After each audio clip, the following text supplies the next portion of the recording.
Hi, everyone. I'm Bobbi Rebell. Today, we are talking about some of the challenges facing small businesses and perhaps some good things that they may not know about. Joining us for this conversation is the chairman of O'Leary Ventures, Kevin O'Leary. Kevin, welcome. Let's get into it.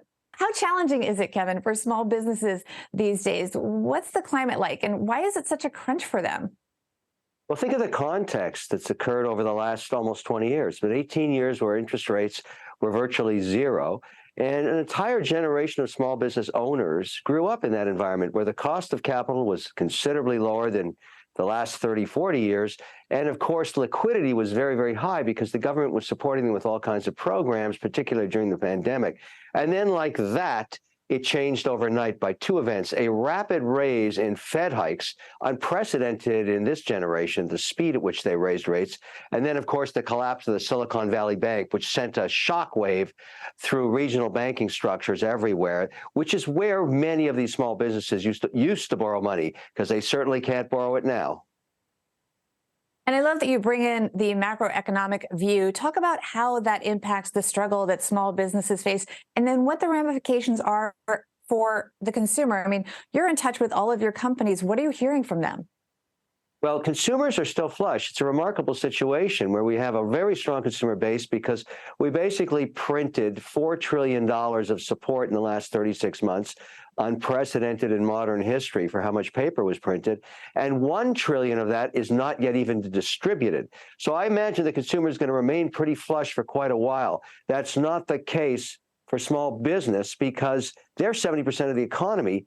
And their capital, their access to capital to operate their businesses has dried up almost overnight.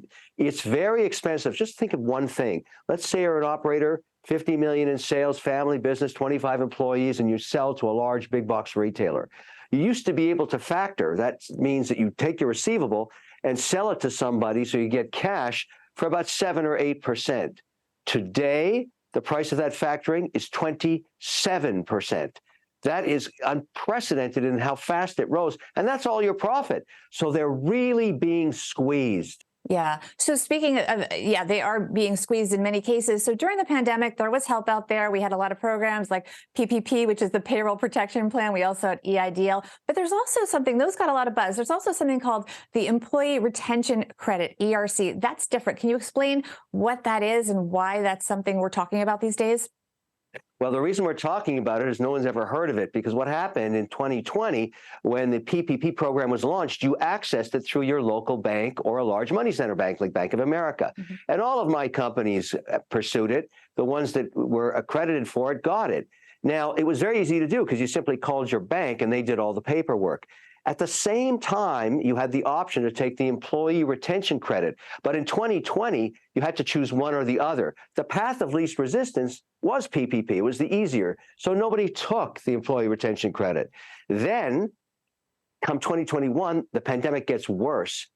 And in an act of Congress, they changed the law and said, even if you took the PPP, you're still can access the employee retention credit, but nobody knew anything about it.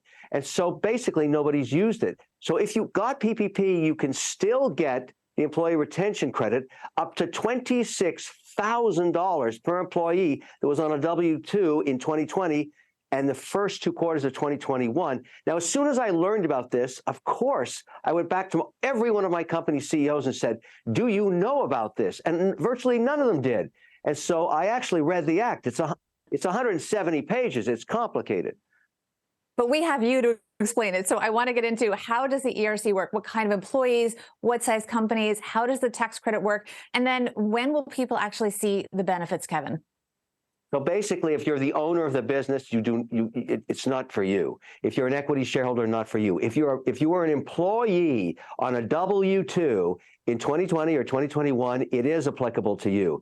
But you have to file it with the IRS. You don't go to your bank to get it. It's a very complicated process. You need an expert to actually talk to you first to see if you're eligible. So what I've done is I've set up the Wonder Trust, because I've got so many interested parties, and I'm an advocate for this program. It's only going to be around for another 23 months. So if you've never heard of it and you're a small business owner, or you've never applied for it, you've got to do it immediately. It's going to take about 4 to 5 months if you file a successful application, and cost you about 20% of what you receive in terms of the fees associated with it, but you only pay for it after you've received the cash. It's a one-time cash. If you want to call it a grant, you can. You don't owe it back, only if you're eligible for it. But the government wants you to get this money because you supported employees, and they want you to keep supporting them now that you face a much tougher time. In some ways, the cost of capital is much higher than during the pandemic. So every small business should apply for this, every single one,